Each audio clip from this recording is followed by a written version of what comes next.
Baik, bismillahirrahmanirrahim. Assalamualaikum warahmatullahi wabarakatuh. Pada video kali ini saya akan menjelaskan tentang analisis PET dengan mata kuliah metode analisis data agribisnis.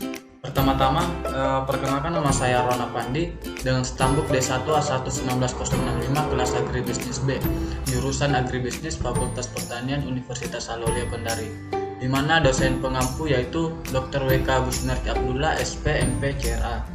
Baik, pada analisis PET saya akan menjelaskan beberapa poin penting, di mana poin yang pertama yaitu tentang pengertian analisis PET. Menurut Gerson, analisis jalur atau biasa disebut dengan analisis PET adalah suatu model perluasan regresi yang digunakan untuk menguji keselarasan matriks korelasi dengan dua atau lebih model hubungan sebab akibat yang dibandingkan oleh peneliti. Yang kedua, PET analisa adalah penggunaan analisis regresi untuk menaksir hubungan kualitas antar variabel atau model kasual yang telah ditetapkan sebelumnya berdasarkan teori. Poin yang kedua yaitu syarat analisis PET. Syarat yang pertama, terdapat variabel independen exogenous dan dependen endogenous untuk model regresi berganda dan variabel perantara untuk model mediasi dan model gabungan mediasi dan regresi berganda serta model kompleks. Syarat yang kedua, ukuran sampel yang memadai, sebaiknya di atas 100 dan idealnya 400 sampai 1000.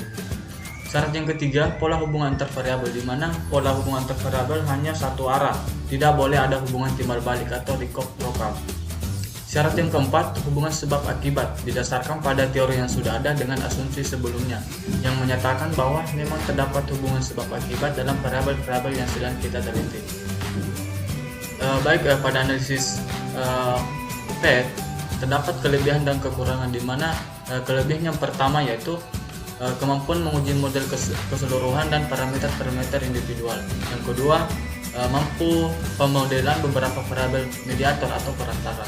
Yang ketiga, kemampuan mengestimasi dengan penggunaan persamaan yang dapat melihat semua kemungkinan hubungan sebab akibat pada semua variabel dalam model.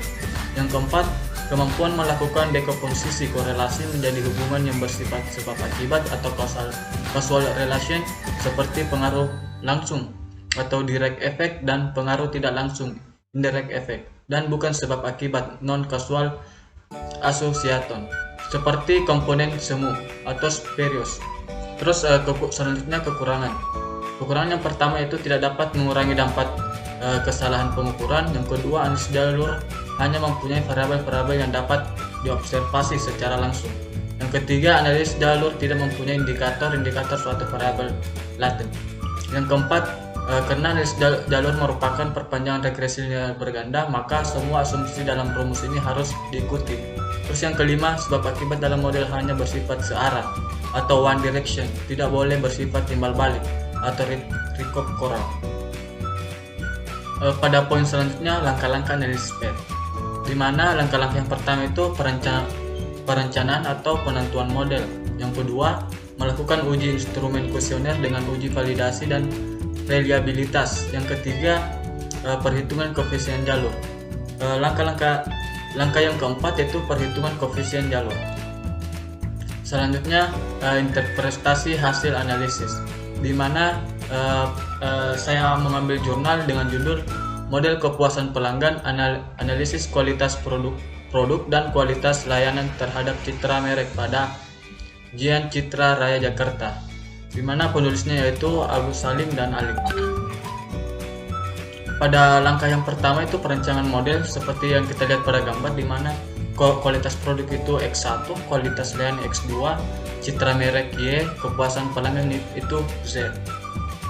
Selanjutnya yang kedua itu melakukan uji instrumen kuesioner dengan uji validasi dan reliabilitas, di mana yang pertama yaitu uji validasi kualitas produk X1. Diketahui bahwa seluruh butir pertanyaan kuesioner untuk variabel kualitas produk seluruhnya mempunyai R hitung lebih besar R tabel atau R hitung lebih besar 0,159. Dengan demikian, seluruh butir pertanyaan kuesioner pada variabel persepsi kualitas produk dinyatakan valid.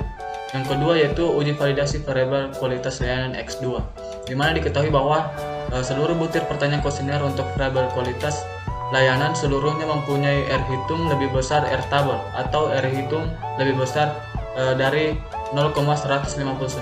Dengan demikian, seluruh butir pertanyaan kuesioner pada variabel persepsi kualitas layanan dinyatakan valid. Yang ketiga yaitu uji validasi citra merek atau Y. Diketahui bahwa seluruh butir pertanyaan kuesioner untuk variabel citra merek seluruhnya mempunyai R hitung lebih besar R tabel atau R hitung lebih besar dari 0,159.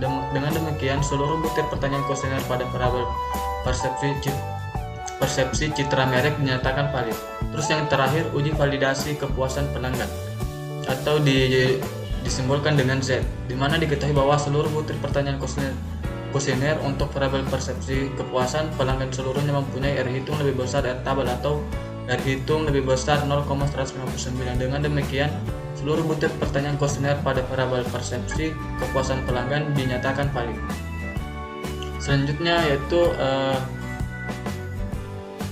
koefisien jalur kualitas produk dan kualitas layanan terhadap citra merek, di mana telah dilihat pada gambar. Dari hasil analisis jalur yang dilakukan diperoleh pengaruh langsung kualitas produk terhadap citra merek sebesar 26,83%, kualitas layanan terhadap citra merek sebesar 12,67%, dan total pengaruh kualitas produk dan kualitas layanan terhadap citra merek secara langsung maupun tidak langsung sebesar 70,84%.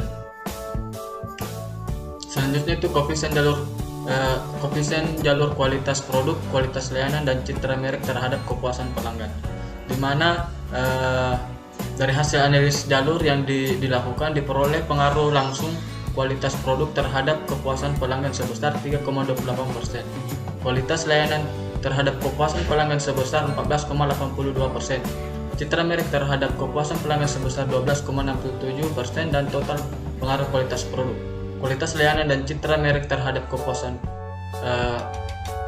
pasang kerja secara langsung maupun tidak langsung sebesar 74,99%. Untuk hasil atau interpretasinya, yang pertama itu dari hasil uji PET menunjukkan bahwa kualitas produk dan kualitas layanan berpengaruh positif dan signifikan terhadap citra merek. Yang kedua, kualitas produk, kualitas layanan, dan citra merek secara simultan berpengaruh positif dan signifikan terhadap kepuasan pelanggan. Baik, mungkin itu saja video saya buat. Sekian, assalamualaikum warahmatullahi wabarakatuh.